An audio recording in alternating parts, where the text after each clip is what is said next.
Hello and welcome to another episode of the Allo and Ace podcast. I am the Allosexual Skylar. And I'm the Asexual Jessi. Hey girl, hey. Hey. How you doing? I'm decent. Decent. Yeah, I just got done with therapy. I realize that this might happen a lot because we try to record on Mondays or Tuesdays. I have therapy on Mondays. And we didn't really talk about it. Is there anything that you would like to share publicly from your therapy session? Sure. I say sure with confidence, and then I think about it a little bit more, and I'm like, oh, wait, that means divulging more information. You're like, yes, I do. Wait. Yeah, which part? One thing that kind of, there's a couple things I think maybe that I could touch on. I won't name names. Do we need to give any trigger warnings before you talk about therapy? Oh, gosh. Yeah. Why don't we run through the spiel? All right. Trigger warnings. This is a podcast that is about sexuality, specifically asexuality. So it's more likely than not that some form of sex talk will happen. We also, because of that, will oftentimes, but maybe not, but sometimes talk about possibly self-harm or other SA-related issues that comes from it. Your fickleness with how you were saying that was making me laugh a little over here. And then I felt so inappropriate for laughing because you were just about to talk about SA and other traumas that you've been through, self-harm. And I'm like, I'm not laughing at that, everybody, I promise. Yeah, well, the reason why I said that is looking back, I'm like, well, maybe one episode out of 10 actually discussed SA. So it's not like it comes up often, but, no, but there's good. a chance it's good to that say we it. can. Yeah. And with all of that, the other side of this spiel is that we are not professionals. We are just your average, normal, married couple. That's a lie. Normal. That's a lie. That's a lie. That is a big What lie. did I say the other day? Oh my gosh, can you imagine if we weren't so disgusting? How boring would we be? Yeah, we're pretty gross. We're gross, everybody. We deserve each other. Anyway, yeah, we're not professionals. We speak off of our own personal experiences and also, just from observation of different things. I would say that we also like to learn and study stuff, but we do. That still doesn't make us professionals. Right. We're not professionals. So take anything that we say with a grain of salt. Unless it, works for you, then give us all the credit. Yeah, do that. We've had a great week of messages before we get into it even more. Awesome messages, people reaching out, telling us their stories. We had a great call on Saturday with somebody else in the asexual community. They are from India, and we will be doing a live Instagram with them at the end of the month. So if you're listening to this past June 30th, well, you're too late. Oh yeah, that's true. Oops. So yeah, things have been decent this week. I will say that if you want to reach out to us, we are on most social platforms and you can reach out to us that way. Or if you prefer, you can send us an email to alloandacepodcast@gmail.com. Yeah, and we actually have a couple messages that we need to return responses to. So I already did. Oh, look at you. Just so everyone knows, when you do message us, we both see all of the messages, and then we usually respond either together or we make it a part of the response. So Skylar will say, this is, what I'm thinking of responding with. How does this sound? Vice versa. Very rarely is it just one of us talking. So I will say this, though. When it kind of naturally seems like the asexuals talk with the asexual and the allosexuals talk with the allosexual. Don't you think? To a degree, but there is one gentleman that I speak with who is the asexual. That is true. But you also speak to the allosexual, too. It is true as well. But yeah, I think that some people, they want to hear directly from you as the asexual. Yeah. But like you said, it's normally a combo. Right. And we always try to differentiate between the two of us by putting an S or a J, or just look for all the emojis, and that's Yeah, me. if there's more emojis than words, it's Jessi. Right. So should we talk about my therapy session? I'm excited. I haven't heard anything, so. That's true. You haven't. This session you haven't anyway. Yep. One of the things that got brought up, I've talked on this podcast about my biggest fear is not being enough, and I think that that's pretty solidly across the board with asexuals. Do you know what episode we talked about that with? I think it was episode 3. Nah. 4. Episode 4. Ay, dang it. You just like to call back. All right, go ahead. Okay. Anyway, so what I kind of discovered in therapy today was a lot of the time in my childhood, I'm trying to be vague enough. People in my childhood that had a big part in my life would often say things like, "You're too much. You're so hard to handle. You're a lot to deal with." And so it kind of feeds into that not being enough or being too much. You know what I mean? And so it made me actually think about the fact that I've talked about when we get into any little disagreements, I feel so bad at a certain point because it's always like, not only do you have to deal with me being upset right now over this thing, but you also have to deal with my asexuality. Like that's been the cycle that has happened. And I made that connection today that it might be because of that. I'm convinced that I am just so hard to deal with. And we talk about that in episode 5, which is the... How do you remember these things? That's the episode about the emotional landmines and the triggers. So if this is the first time tuning in, you should probably go back to episode 1 and not start on episode 11. But with that said, I remember when we first got together, you brought that up quite a bit. Being a lot to deal with.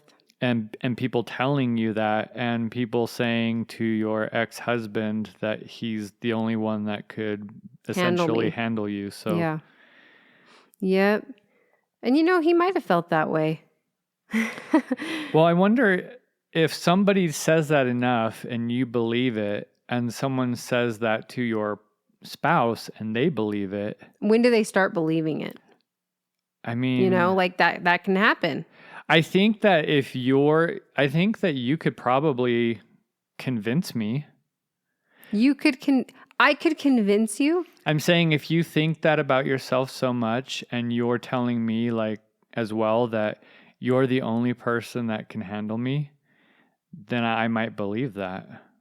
That feels sad. Well, but that can cause a really big issue, because if you don't have self-worth that you're enough, and you're tying into the fact that nobody else will have you and that Skylar is the only person that can handle you, then I can also get into a bad space with that where I almost use it as a way of manipulation. Well, you could use it as a way of manipulation, but it could also put a lot of pressure on your shoulders. Like, I'm the only one that can help her. I'm the only one that can be that person for her. Do you know what I mean? There's so many different paths that it could take. It could go in a positive a weirdly positive way, but it can go, I would say, more negative, because what it would come down to is it's the whole, I don't want to tie Mormonism into it, but there's a saying inside of Mormonism where they try to like keep people on the boat, and they would say, well, where else are you going to go? Right. Well, even feeling the pressure of being the only person that can do that, that's a negative too. But also, I think coming from the person that feels that way, that this other person is the only one that can handle me or deal with me, that could lead to some pretty self-destructive behavior too if you had decided, I can't do this anymore. Yeah. which we see this. We see this in relationships ending all the time. You have so much self-worth put into your partner. All of your self-worth comes from them. And that's very alarming. And it's interesting because I've never really broken it down and thought about how damaging that could be, because it's looked at as a positive thing almost in society. Yeah. You know what I mean? So that's interesting. Yeah, and it's hard because people that have been married a long time, they probably don't look how they did 20, 30 years ago. Mm-hmm. And so there's probably a thought process of like, how do I go? I don't know. They must have like a very skewed view of the world, because they would be dating roughly the same age range that they're currently are, and everyone should be aged the same. But there have been people that are like, I wasted the best years of my like looks in a bad marriage. I honestly think that, I've heard I've wasted the best years of my life. That's what I hear said. And I honestly think that seems really sad. That seems like a sad statement, because I think there's so much more after your 20s and 30s. And I'm 36. So I just think it gets better. Oh, look at you still in your 30s. Just rubbing that in. I'm sorry. Well, I think that's what happens when so much of society is focused on looks. Right. So much anti-aging. Yeah. Botox, anti-aging serums, Which, if you choose to do those things, you do you. Great. But we can't sit here and pretend that society doesn't feed us this stuff, Yeah. And especially celebrities and, whatever. But yeah, so I think that the idea of self-worth, even in a relationship that's not working out, it takes a lot to leave a relationship with a high amount of self-worth, I would say. Yeah. Because, and we talked about this a long time ago, because one of the reasons I think you were having a hard time with your divorce is because you looked at it as a fail. Yes, I did. And so when you look at something as you failed, it's hard to come out of that in a positive, uplifting, self-worth way. Right. But then when you flip it around, it's like, okay, so you look at having your 3 kids as a failure? No, there's no way that you can look at that way, unless you didn't want children, of course. But when you turn it and you say something like that, it's like, oh, well, no, I was very successful in being a military spouse for a lot of years. I moved our family so many different times across the United States to another country. I had 3 children, like all these different things. And so it's sad that we amount all of that to failure, which so many people do.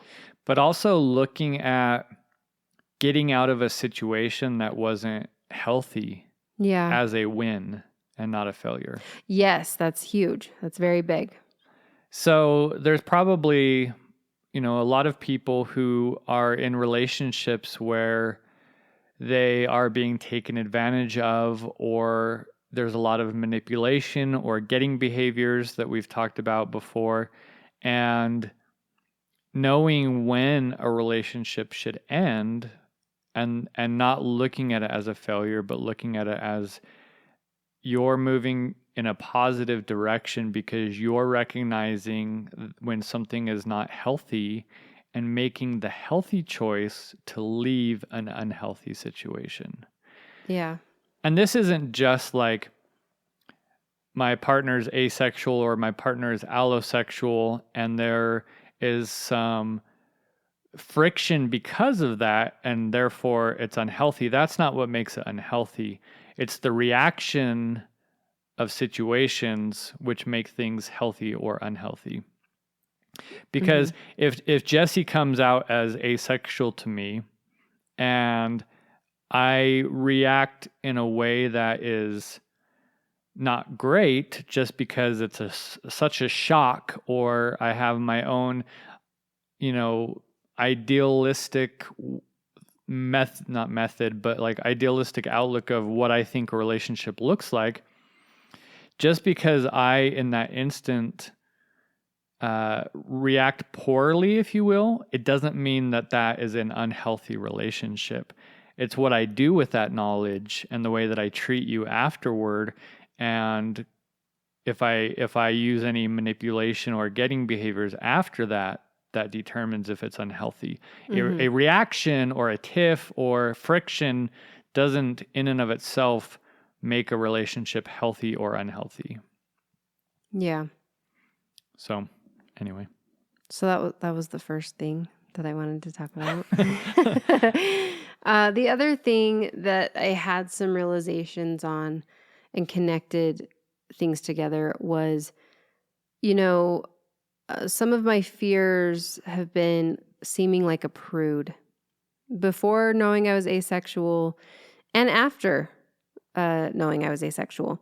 So leading up to finding out I was asexual, we've talked about this. I put myself in a variety of situations, and I would definitely conform in those situations. I didn't want to look like I was ruining the fun and being a prude. Since coming out as asexual, I do have that worry, but I don't give as much of a crap about it. Like I it's a clear boundary to me. And so the interesting thing is... Can I interrupt you real quick? Yes. I mean, I interrupted you, so... Yeah, what? What do you need? I was going to ask, could you go get me a drink of water? I'm just kidding. Yeah, sure. No, so is that with me or is that with people outside of our relationship that you're afraid to look like a prude to? Outside of our relationship.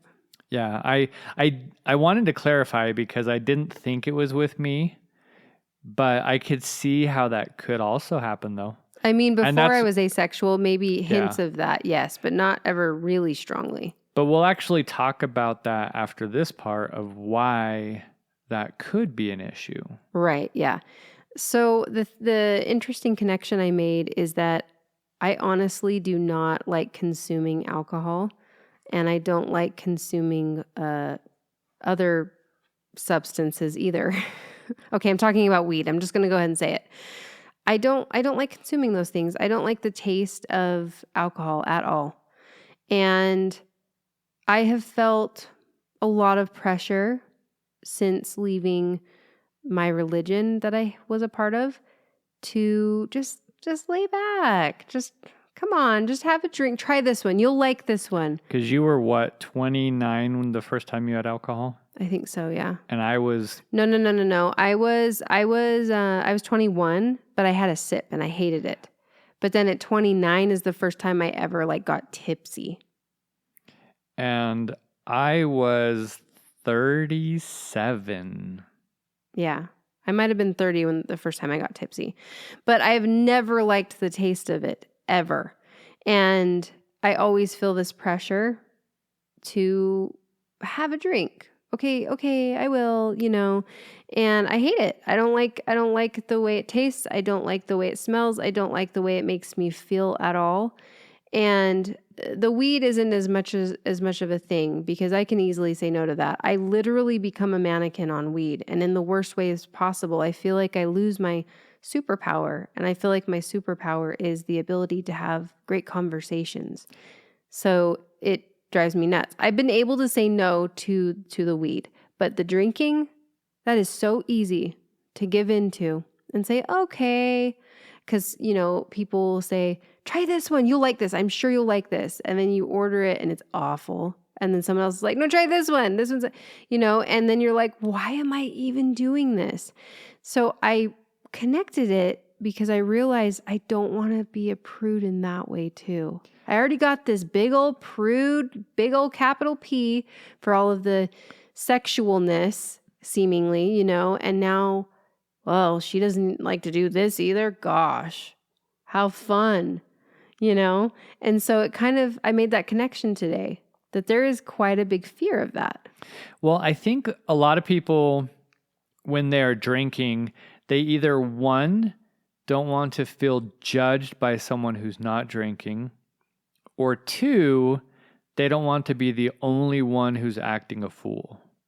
Well, I think they also want you to have a good time, and they associate drinking with having a good time. So if you're not drinking, then you must not be having a good time. I think it goes more so to my points, because if someone's drinking, they know that there's going to be inebriation. They want everyone to act a fool. So they want everyone to act a fool. I don't think it's truly about the fun aspect. I think it's more of the insecurity of sober people knowing and a clear recollection of all the idiotic things I'm about to say or do.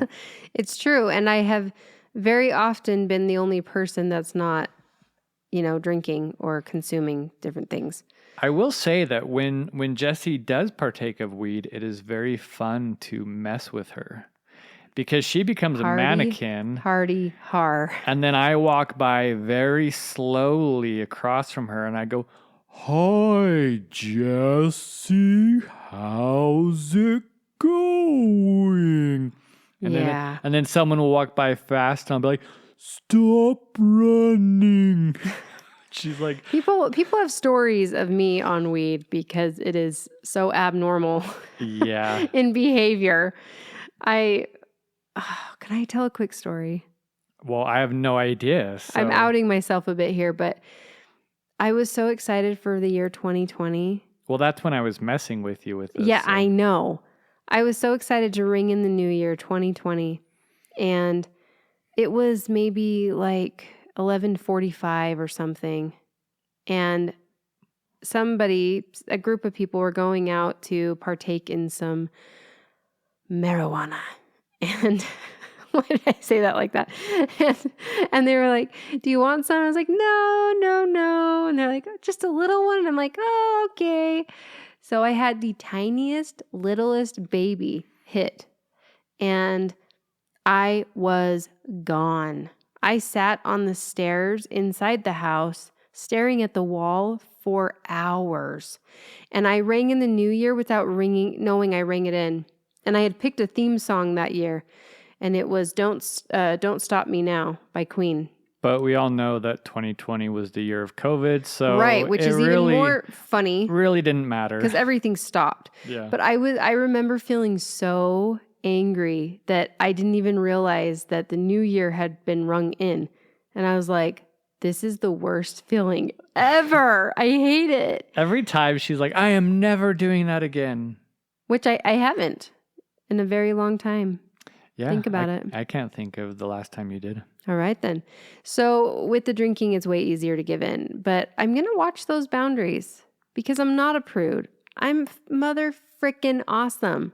And I'm fun no matter. And I will respect your boundaries, and I'll have a drink for you. There you go. Because you do enjoy it. I don't know that I wouldn't say it's an enjoyment thing. You enjoy mules. I do, but I think it's more of because I'm a grown-ass adult and I can. Oh, okay. I don't know. When you're in a religion, a fundamental religion where you can't drink, or you're not supposed to even drink coffee or tea, let alone alcohol, then it's kind of a big FU. It's kind of a, if I want to, I will. See, and I think I'm past that, but I also just don't enjoy it. I do. So why? I do sometimes enjoy the light buzz that I get from it, but it's not something that I'm like, "Oh, I can't wait to do that again." Yeah. It's just like, if it's there and we have it, then I'll do it. And it's not something that I'm going to go out and get all the time. So. Right. What I'd really like to do is start holding those boundaries a bit better when we are around others that are consuming those things. Yeah.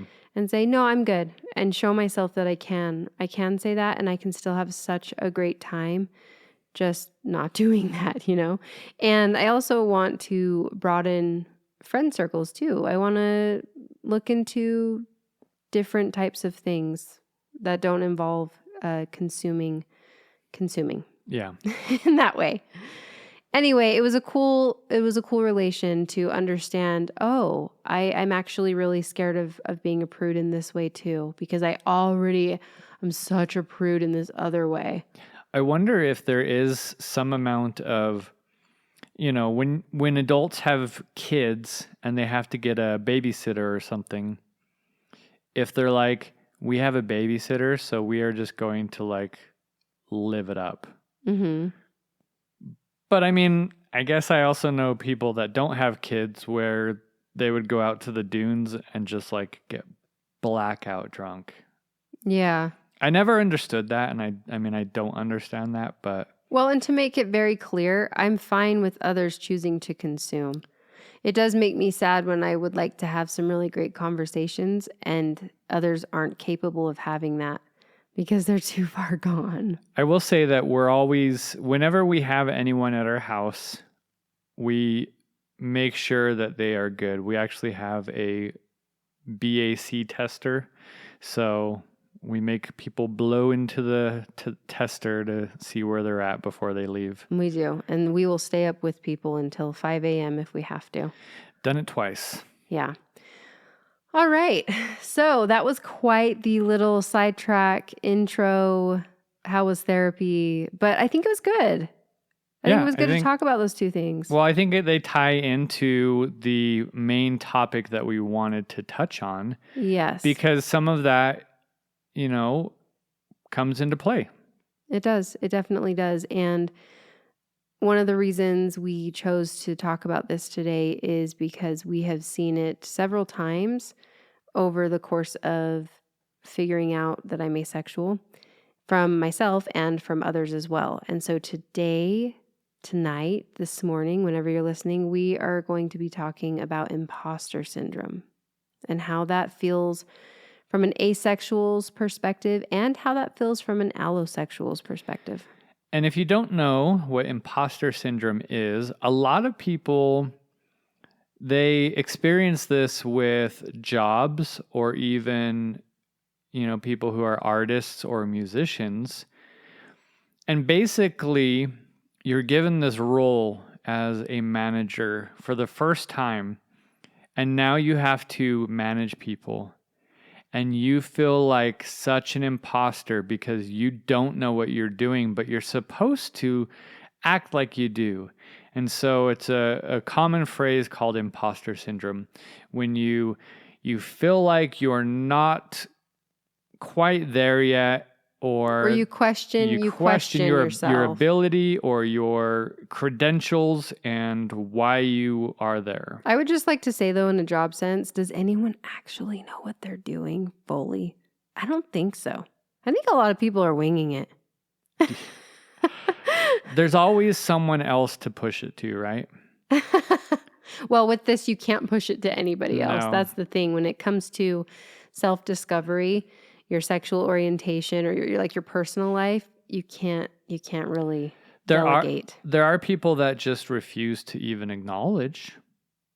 So they'll never have imposter syndrome because they don't even want to understand or acknowledge themselves. But doesn't that mean that they're imposters to the life that they're living? No, because if they're not questioning it, then they don't care. I guess not. I don't know. I'm just thinking out loud right now. That's an Ed Sheeran. song. I knew you were going to freaking do it. Oh my gosh. Anyway, so let's talk about, from my perspective, experiencing imposter syndrome. I think the biggest way that this has come out for me in asexuality is second guessing myself a lot. Like, am I really? How many times have you heard me say that to you? Are we sure? A lot. It's calmed down. Wouldn't you say it's calmed down?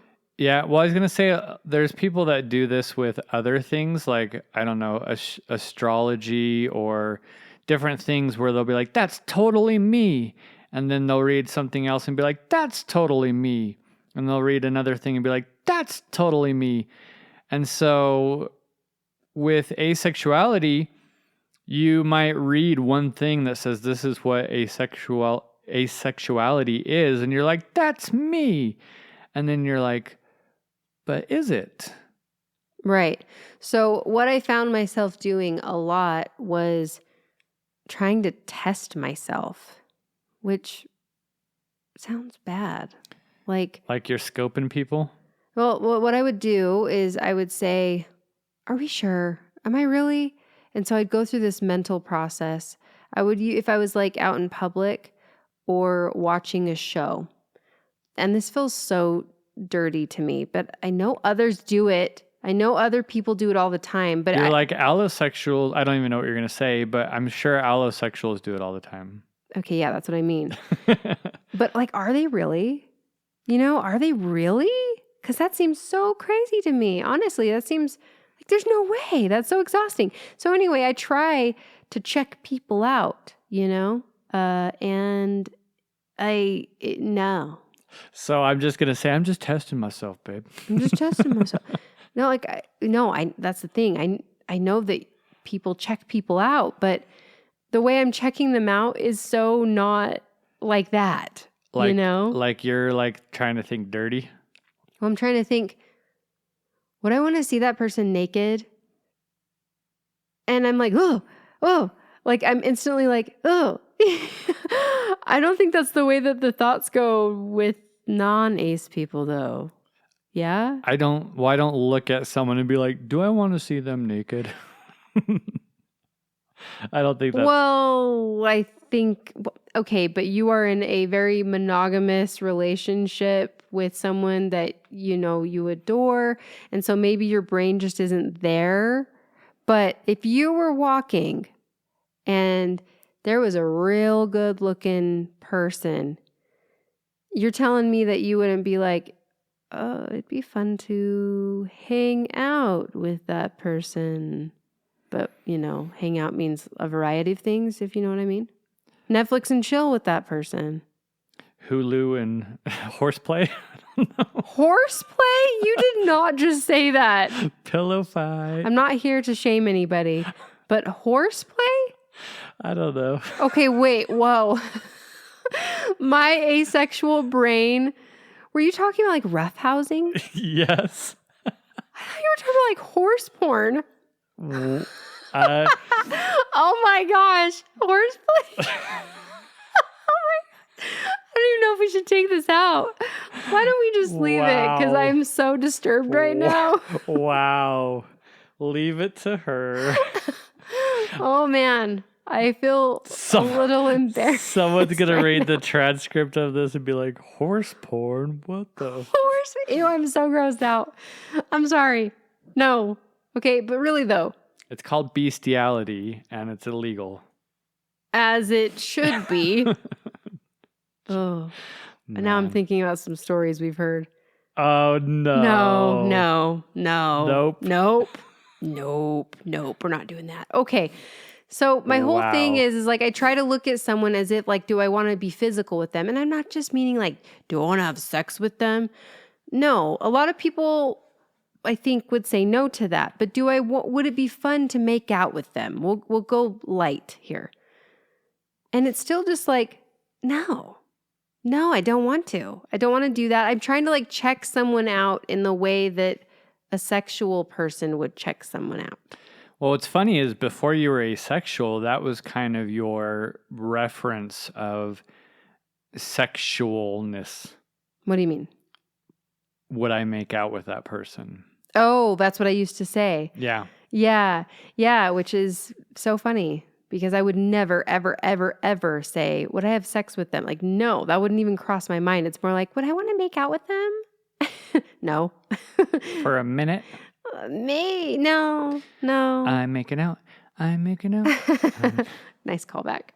So I would kind of test myself in that way, but also what I would do in those moments of feeling like an imposter, like, am I really, after I kind of do some ridiculous testing, which I don't think that that's a good thing to be doing. I think that could be abusive to yourself, honestly. It could send you into a spiral. But the best thing that I have learned is to fact check myself.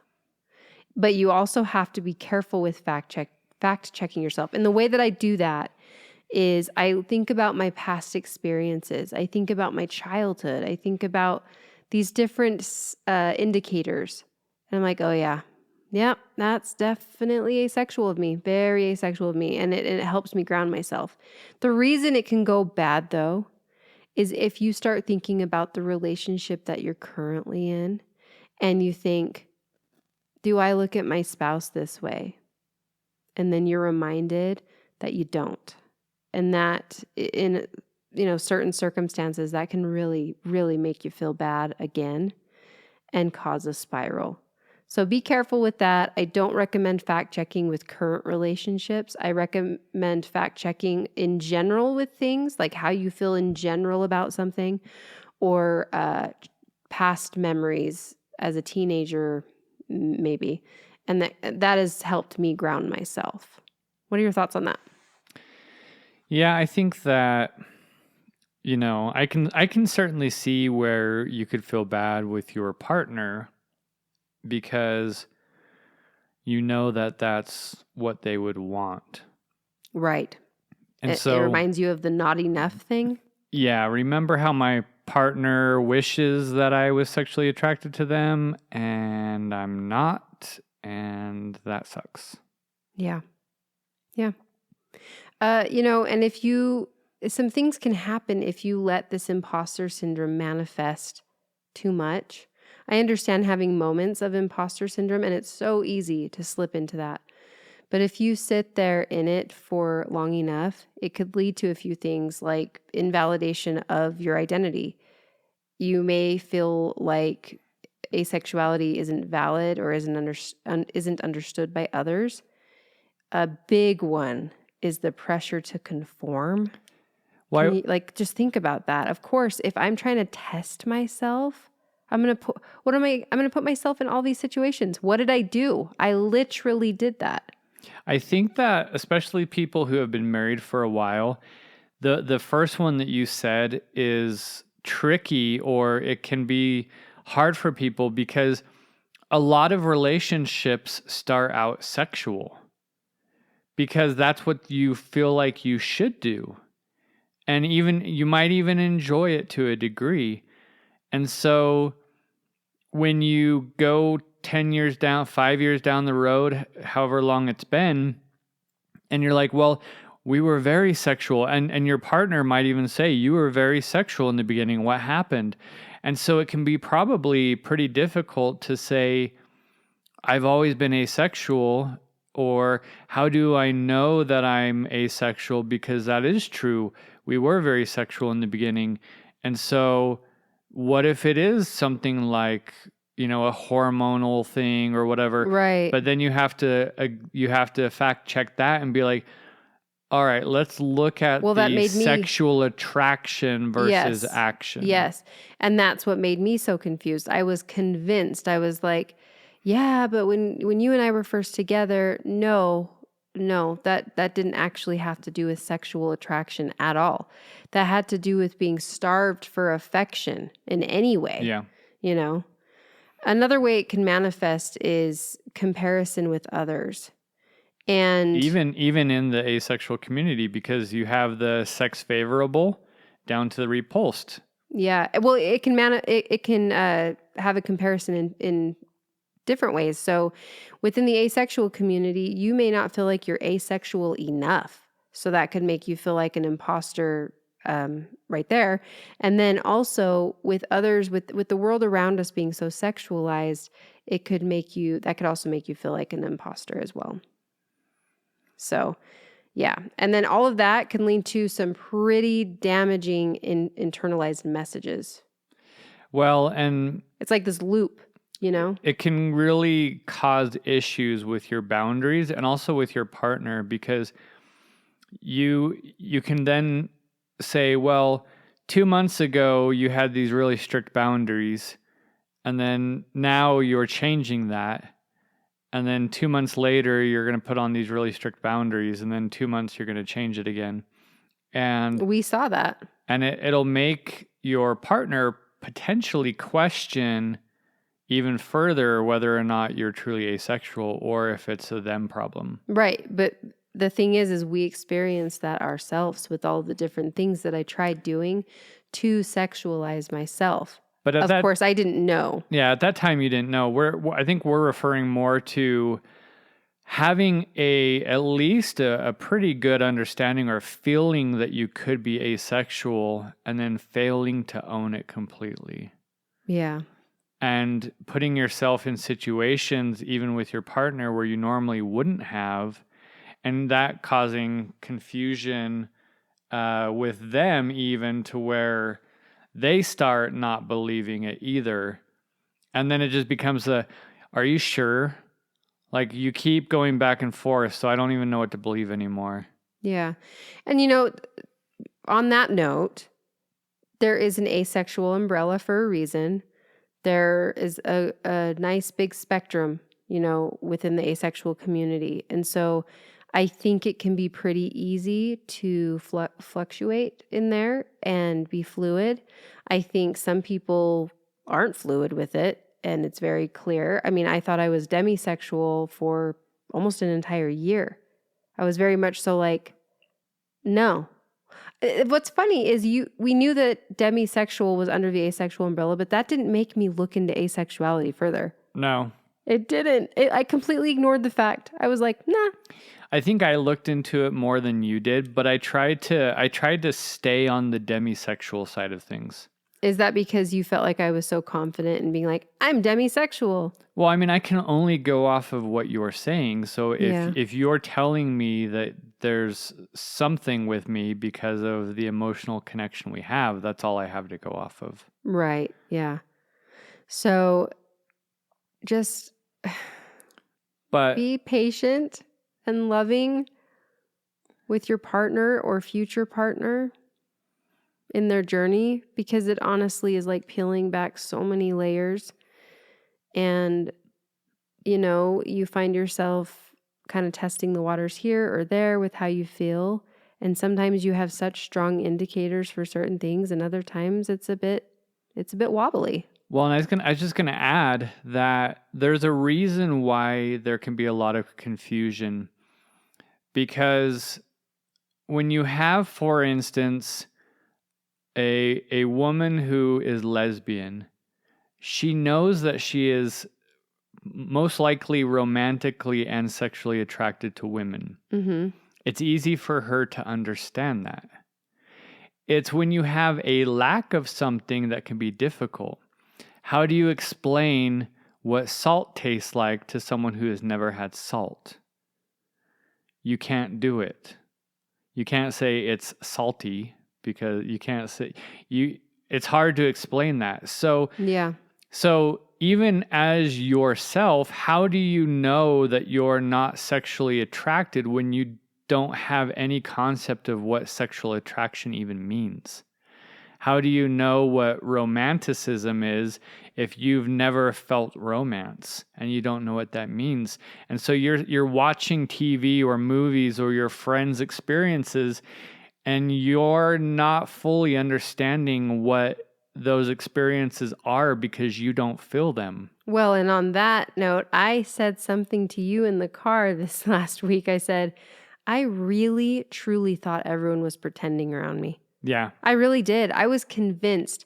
And Skylar remembers me saying certain things, especially about females. I'm like, there's no way. They're all pretending. They don't really like having sex with their husbands or their partners. They don't like it. They're pretending. There's just no way. She's lying. Like, I really, really thought that, which is just really funny. But it makes sense to me because I don't know what that feels like. But it was also interesting because it's not like you were not enjoying it. I wasn't enjoying... You mean I wasn't enjoying physical intimacy? Yeah. Well, I think one of the reasons I thought people were just pretending, which I thought people were pretending like my teenage years too. I've always thought people were just hyping it up and really, really exaggerating. But it's because I do know what it's like to have it feel physically good, right? But you didn't know the pull or the excitement for it. Yes, the pull for it or the need for it. Sure, in the moment, if I'm choosing to do this, okay, yeah, it feels good. But the pull, the drive, whatever there, it's not there. So I'm like, they're faking wanting to have sex. Give me a break. No, people actually feel that way, I guess. Even now, I'm still like, really? Are you sure? But it's because there's a lack. So I literally don't even know. Yeah, so that can be very difficult, explaining something that you don't even know how to explain because you don't experience it. Right. And the lack of being able to explain is incredibly difficult, as we've talked about. So that's why it can be so shocking. And we touched on this in the last episode, when everybody else and all the animals and all the whatevers, insects, they all have this instinctual pull to it. And then you don't. So how do you explain that? And it's hard not to feel like there's something broken with you or within you when you do realize that people actually are feeling that pull and you're not. Right. So with imposter syndrome, some things that can help besides what I had talked about from personal experience are education and awareness, like with community added in there, because when you start talking to others that are explaining that they have felt the same way, then you're like, oh, okay, like I'm not an imposter. This is real. This is reality. And it's really important. It's really important to hear those things and know that you're not just this isolated person. And that's why we are so open and honest with talking about stuff, even on TikTok where people are commenting, why the F would anyone want to know about your sex life? And I'm like, because so silly to me. There's other asexual people who don't understand that there's other people out there like them or other relationships like them. And so we're going to be vulnerable and really open and TMI and whatever because other people don't feel alone. No, but here's the kicker with that though. So many people saying, ew, why are you talking about your sex life? Yada, yada, yada.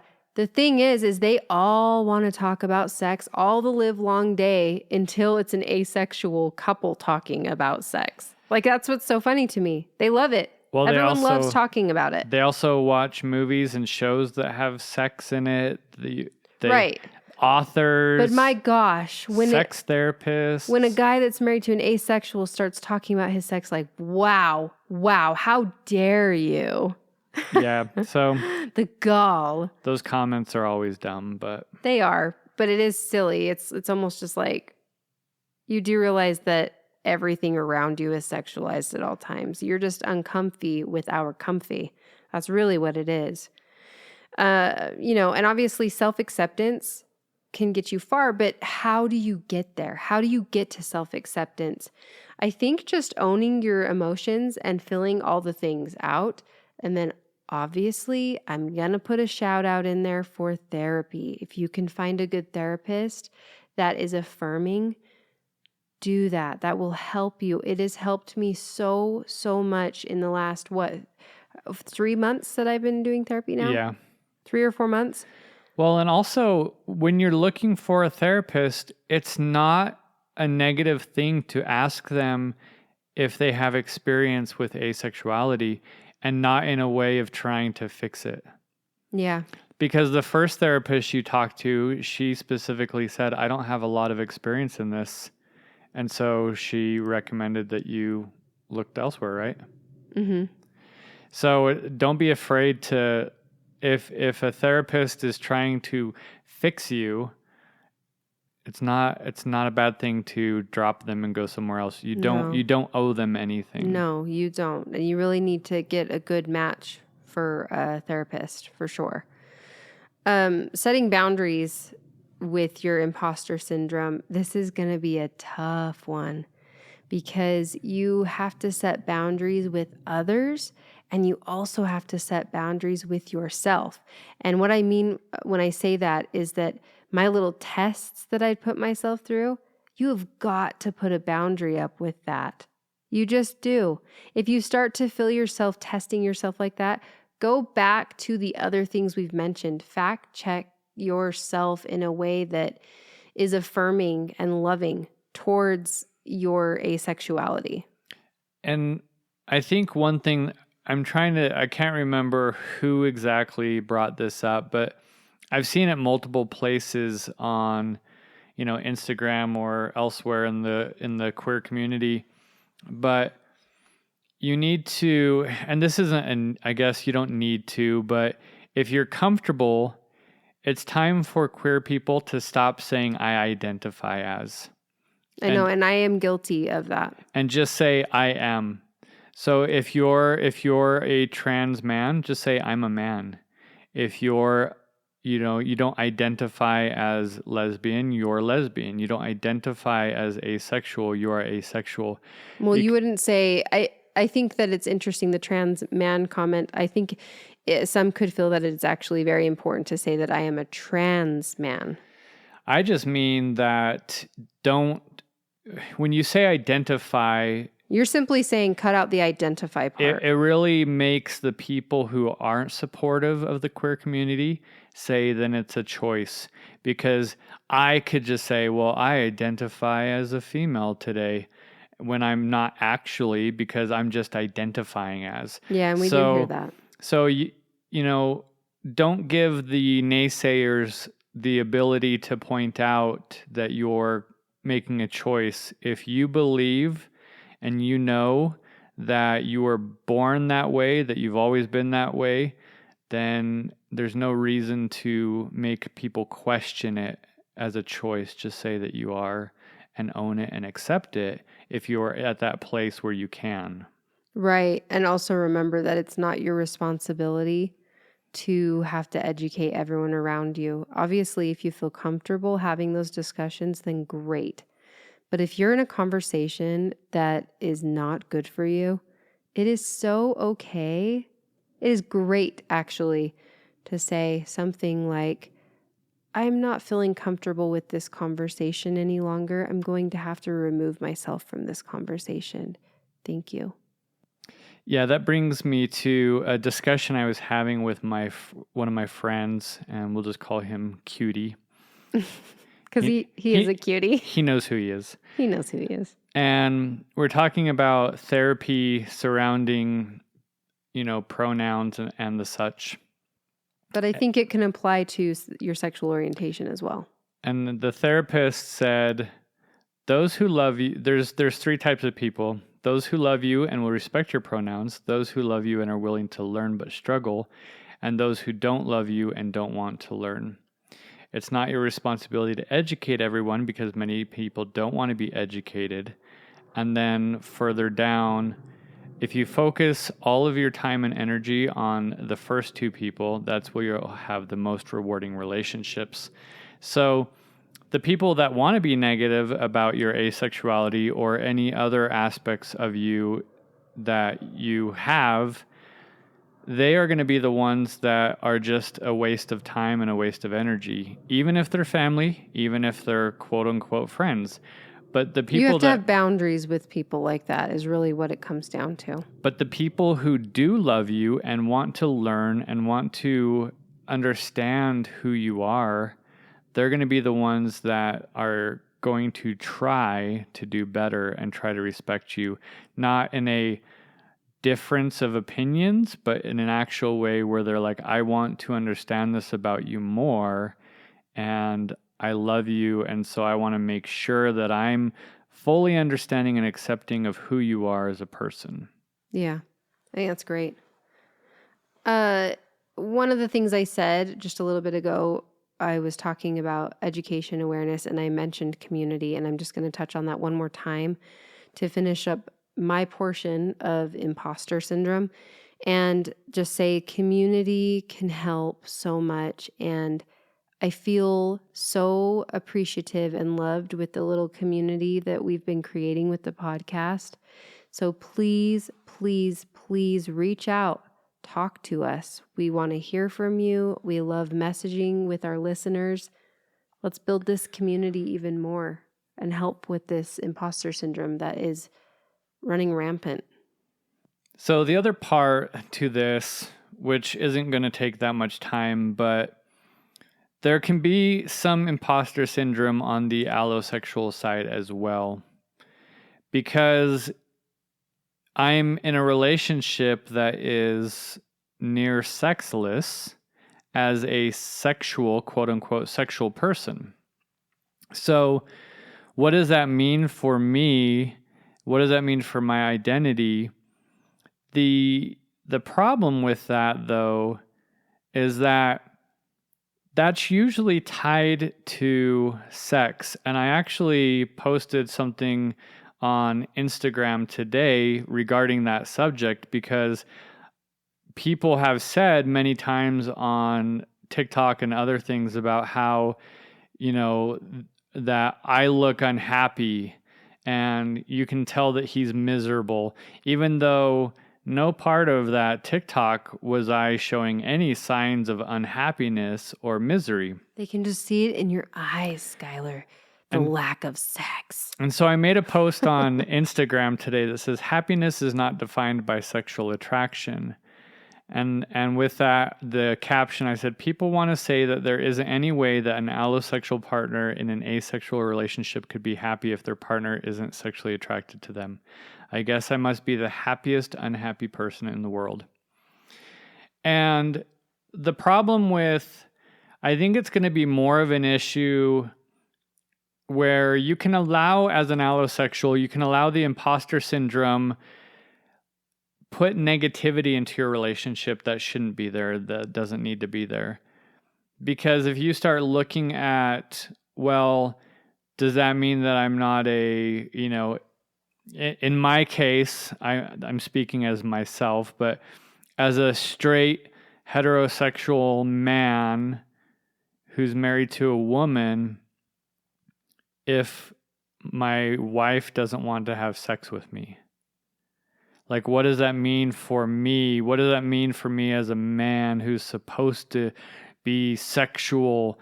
And you have society saying that, if you don't give it to your man, someone else is going to, and, keep his belly full and his balls drained, and other just disgusting comments like that, where it's like, people do this also with men who are vegans, such as myself, where I'll make a comment like I'm vegan and they'll be like, oh, I thought only women didn't eat meat or women were vegan. And that is just so silly to me. And it seems like there's all these, like, even there was a Father's Day, happy Father's Day to all those father figures, and even anybody who was their own father. But there was a commercial or an ad that's like, one thing that makes every father great. And it was like barbecuing meat. And I'm just like, that's so dumb. Like, it's just dumb that it's so gender focused, Because they don't say that on Mother's Day. They don't be like, happy Mother's Day, the woman who is good at doing laundry, cooking meat. Oh yeah. So it's like only guys. But yeah, it's so with that, with society telling me that as a heterosexual male married to a woman, that my relationship should look a certain way or I won't be happy.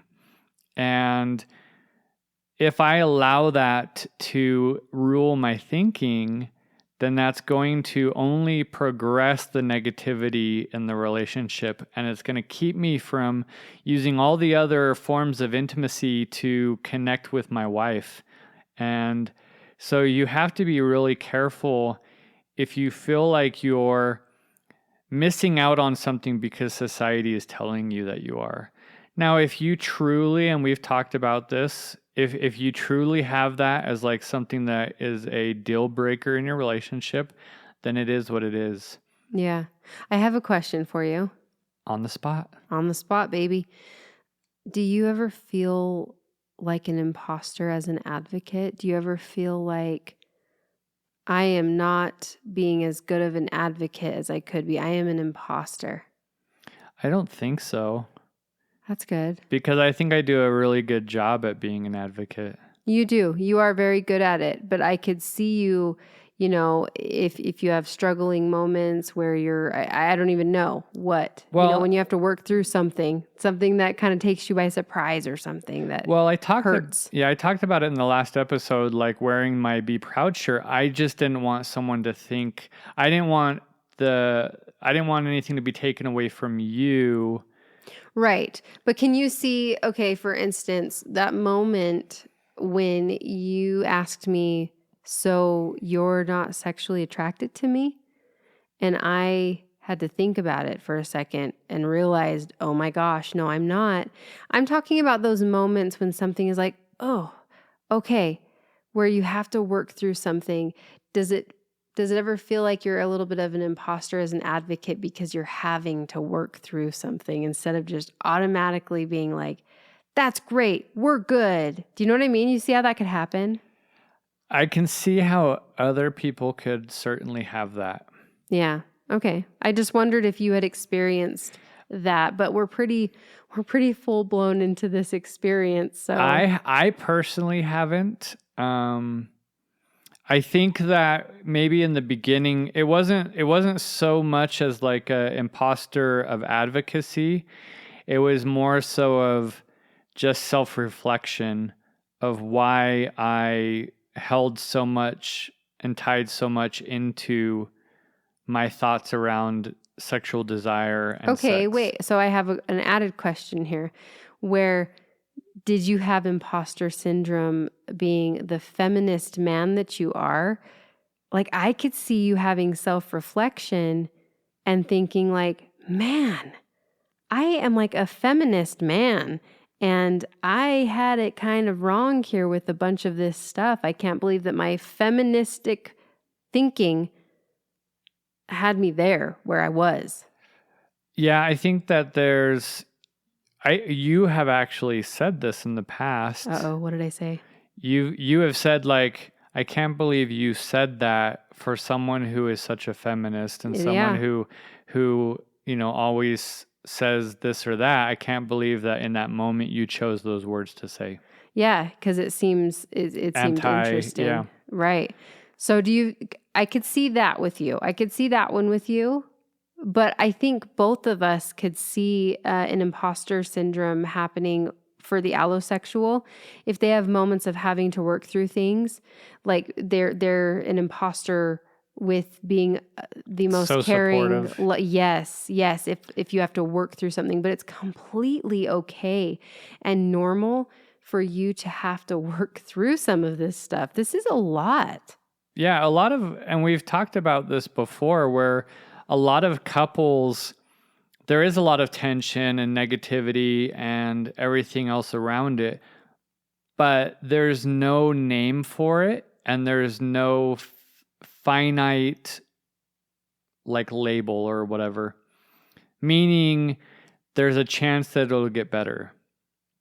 So if we figure out how to make it better, then there's a chance that it will get better. And so as soon as you say that you're asexual and that you're not sexually attracted to me, it's not going to get better. Yeah. And so that's where I think couples, there have been couples that have been married for a while where they've been going to sex therapists and they've been going to other therapists, and they are trying to find the solution or the fix. And then it's not until the person comes out asexual that they go, there's not a fix. And so what does that mean? Yeah. Yep. So that's when you have to make that choice of, do I want to stay and be happy and find happiness and find intimacy in other ways? That's when you got to look at the why. And that's what that why is. Mm-hmm. And what episode was that? That was in episode 7. It was episode 7. Good job. Do I get a purple heart? You already have one. Oh, thank you. No soul because you're a redhead, but you've got a purple heart. That's lovely. Thank you. Thank you for that. Yep. So I think we covered everything that we wanted to cover. Yeah. Wow. I'm so happy that we decided to talk about this. I think it's really important.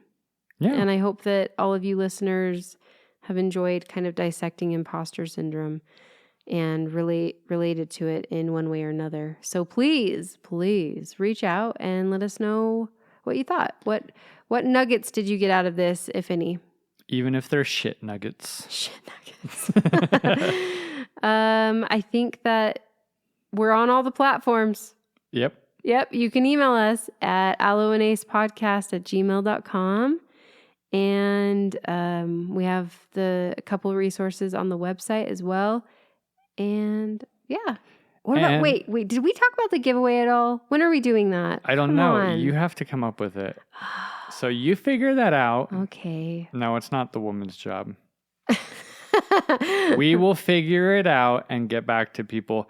I don't know, though, that we will so much. I don't think we're going to announce it on a podcast episode. I think it would be more something we announce on like Instagram. Yeah. Because some people who are quite involved with us, aren't through all the episodes yet. That's true. And then people will listen.